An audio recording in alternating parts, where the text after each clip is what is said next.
The worst heroes. Theme. One's dream is another's sacrifice, but one sacrifice is never another's dream. Pricey by Mitchell Wattis, Mason Gonzalez, and Angela Liu. Now moving on to some important events. In 1492, Columbus supposedly stumbles upon land and claims to discover America. In 1830, President Jackson issues the Indian Removal Act, declaring 5 Native American tribes to move westward. In May of 1850, the 1st Cavalry Regiment of the U.S. Army stumbles upon the Pomo tribe and brutally murders around 400 of them. In November of 1864, the Colorado Territory Militia attacked the village of Cheyenne and Arapaho. The Army had killed an estimate of 163 Indians. In December of 1890, the 7th U.S. Cavalry attacked and killed about 300 Lakota Indians.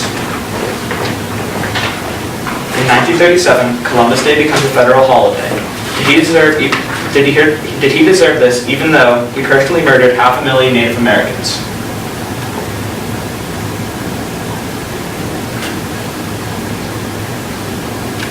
When Columbus arrived in America, he stated the Native Americans could easily be commanded and made to work, to sow and to do whatever might be needed, to build towns and be taught to wear clothes and adopt their ways.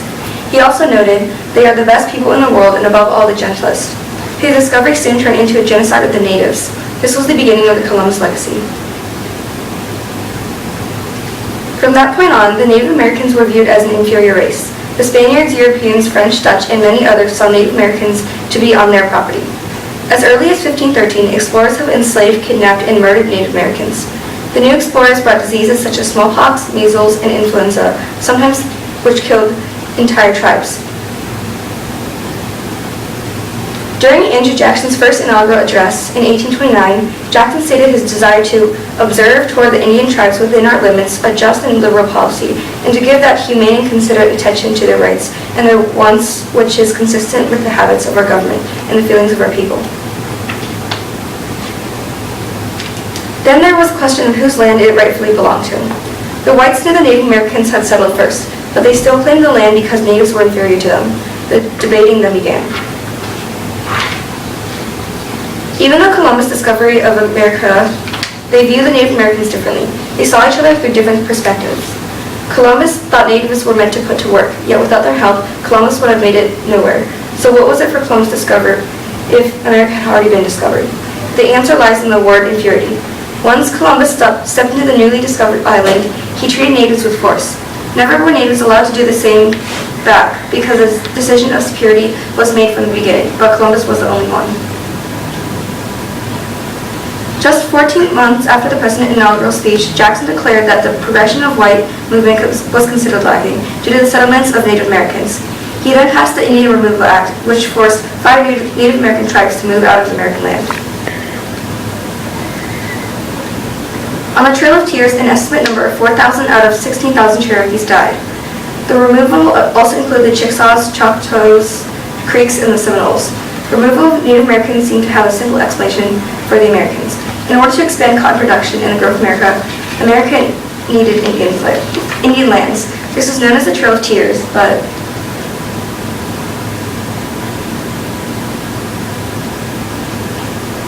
it could also be known as the Trail of Genocide.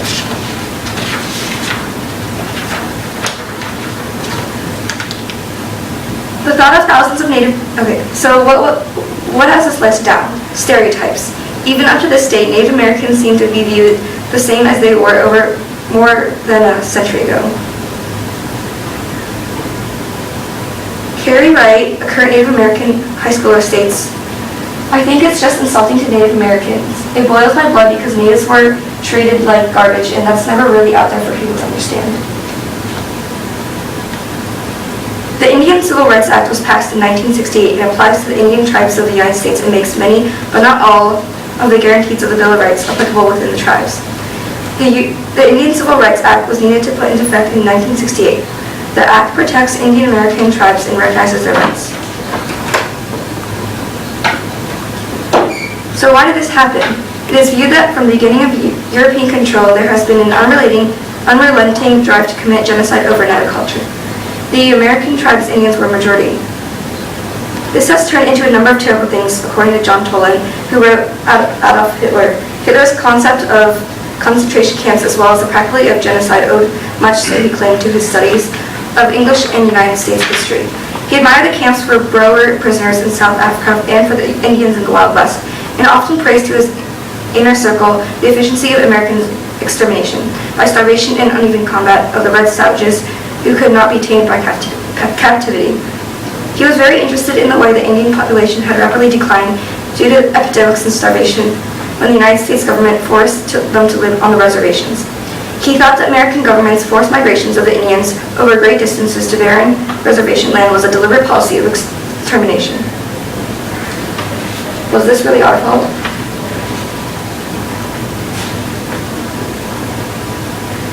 This shows that what it would be like if Native Americans were superior during Columbus's exploration. It still remains unclear if there was one specific person who caused the American Indian Holocaust. All we know is that if the longest Holocaust in history had never happened, there may have been a possibility of saving 114 million lives. From the founding of America, Native Americans have been discriminated and thought of as inferior to Americans. Many Indians today are still racially discriminated from other people. Some areas in the U.S. still have Eurocentric education, which means that only people that have come from Europe are allowed to attend. When the Europeans arrived, they brought with them many diseases unknown to the natives, and having no immunity to them, they kill off many. Native populations dropped drastically. They also brought guns, alcohol, and horses. The effect of these was to change the way of life for Native Americans. Horses and guns changed their way of hunting for food. Native Americans had hunted in groups, and when someone in the group got hold of a gun and ammunition, they left the group in order to sustain themselves. This changed many Indian tribes in the way they were grouped. Some major groups moved. Once they started to move, fights over territory broke out. Groups who had a lot of food now did not have enough. Also, because Native Americans were nomadic, they did not believe land in belonging to one person. When Europeans came in and claimed the land they were living on, they were outraged and many conflicts became of this.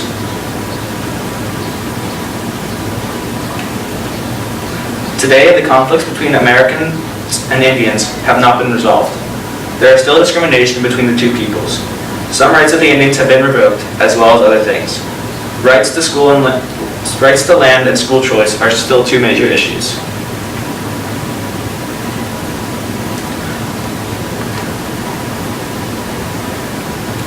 Once Americans came to the USA, the lives of the natives were changed forever, population dropped, and poverty increased. Many people were left with no food or land, and all in all, the Indians' lives were changed forever. And the worst part is, no one made any effort to keep these terrible things from happening to the native people. When America was first founded, many people made no effort to try and save the Indians. Almost everyone thought of the Indians as an inferior race. They took most of their food and land and killed off many of them. The first thing that many people did to the Native Americans was try to force the Indian people to convert themselves to Christianity.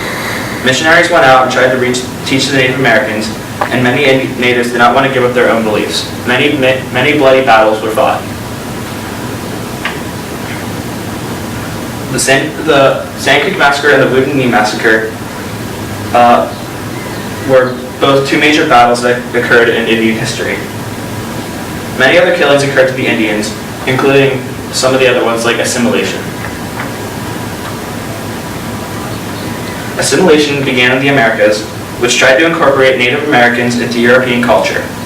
Many parts of the Indian way of life were outlawed, and some natives were put in European American schools.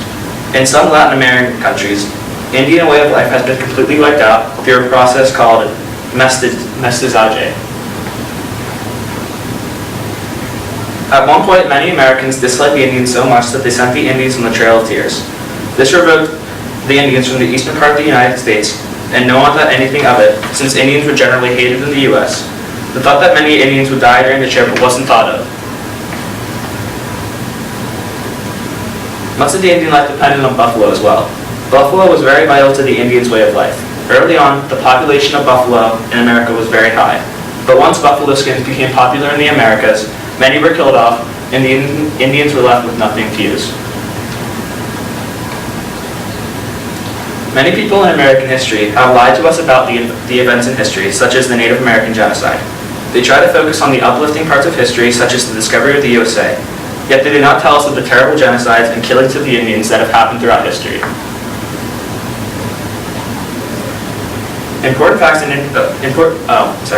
American schools today find comfort in knowing that the saddening yet most important facts of American history are kept from the eyes of their students. But just as it is important to know about the Civil War and the American Revolution, it is important to know what happened to the Native American people. Textbooks today have shown that Christopher Columbus is a hero and brought new land and wealth to people coming from England. Though many books leave out the important details of what happened to the native people here, Christopher Columbus killed many Native Americans for land, food, and other necessities. Although he is recognized as a hero, could he also be recognized as a savage? Many textbooks today don't speak of the things that the Native Americans went through, such as court cases, meetings with government officials, and trade agreements, all trying to protect themselves. In fact, some cases were so pressing that they made it all the way to the Supreme Court just to be denied freedom by the judge. Children nowadays have been taught that they are supposed to believe that Christopher Columbus was a hero and that he saved the people of Europe. But they do not speak of what happened to the natives' lives. Terrible things that have happened to them, and if textbooks were filled with knowledge from other sides of any genocide, it would have changed our views on history greatly.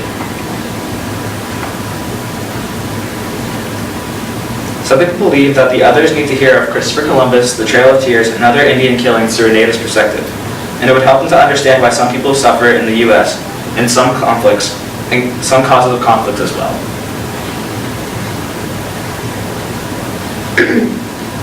John Smith was one of the first explorers of the New World to make detailed maps. He set up the first permanent European settlement in the New World. The settlement, Jamestown, was erected along a narrow, newly named James River in the Chesapeake Bay area of coastal Virginia. It was set up as a money-making investment after rumors of lakes of gold reached England. It was a very hard life being a settler of Jamestown, and many people died in the process. However, if it weren't for the Native Americans' hospitality and assistance, the expedition may have been a failure. Smith quickly took advantage of the gullible Indians. They had not known of many European technologies and even regarded Smith as a god. Smith realized that he could trick the Indians. He would give Powhatan, the Native American leader in the area, worthless trinkets in exchange for mass quantities of food. This quickly turned into different disputes over food and supplies. The English slaughtered the Native Americans that were terrified of the European fire powers. In May of 1830, Andrew Jackson issued the Indian Removal Act. This meant that all Indians had the choice to move west of the Mississippi. However, it turned out that it was a forced military action. If all the U.S. government promised for the Indians was true, the United States would look similar to this map.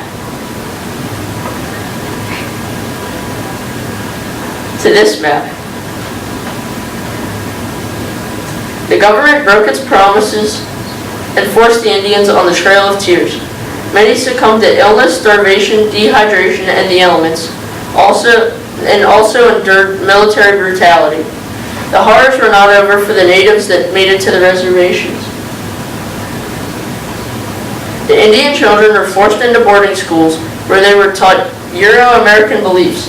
Their religion, beliefs, and rights were all violated in the effort of exterminating the Indians. They wanted the children in the boarding schools to become normal white people. This is an illustration of the largest mass hanging in American history. 38 Sioux Indians were hung in front of the whole reservation. That's right, the man responsible is a hero of the American people, Abraham Lincoln. The great emancipator may have just craved political gains by freeing the slaves, as it is obvious that he did not care about Native Americans. During the movement of the Indians and their adjustment to life on a reservation, many disputes occurred. One such dispute is the Wounded Knee Massacre. A deaf Indian could not understand that the guards were telling telling them to give them up his gun, and he kept it while saying that it was very expensive. A tussle ensued, which then resulted in the 7th Cavalry opening fire on women and children, effectively killing out a whole tribe. Native Americans still face problems that occurred because of what happened to their ancestors 85 years ago. Most that live on reservations are in a deep state of poverty. These are just a few statistics of life on the reservation. As you can see, children are still being killed because of the bad choices that the American government made. Their ages between 12 and 17 are 19 times as likely to kill themselves. This is from high drug use and poverty. In some reservations, half of the population is below the poverty line. This causes many other crimes such as murder, thievery, and rape. Out of all the minorities, drug use is highest in Native Americans. And drug use in teens is at an all-time high. Most kids would like to get the drugs off of the reservations, but just can't seem to slip away. Many people live in extreme poverty just because of a few bad choices.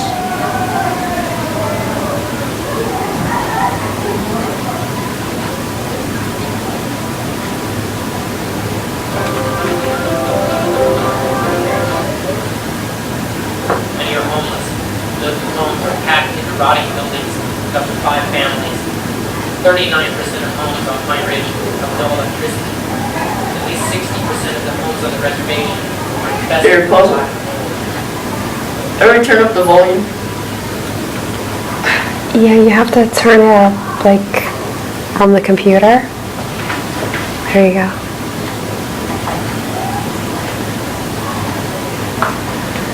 More than 90% of the population lives below the federal poverty line. The tuberculosis rate on Pine Ridge is approximately 8 times higher than the U.S. national average. The infant mortality rate is the highest on this continent and is about 3 times higher than the U.S. national average. Cervical cancer is 5 times higher than the U.S. national average. The school dropout rate is up to 70%. Teacher turnover is 8 times higher than the U.S. national average. Frequently, grandparents are raising their grandchildren because parents, due to alcoholism, domestic violence, and general apathy, cannot raise them.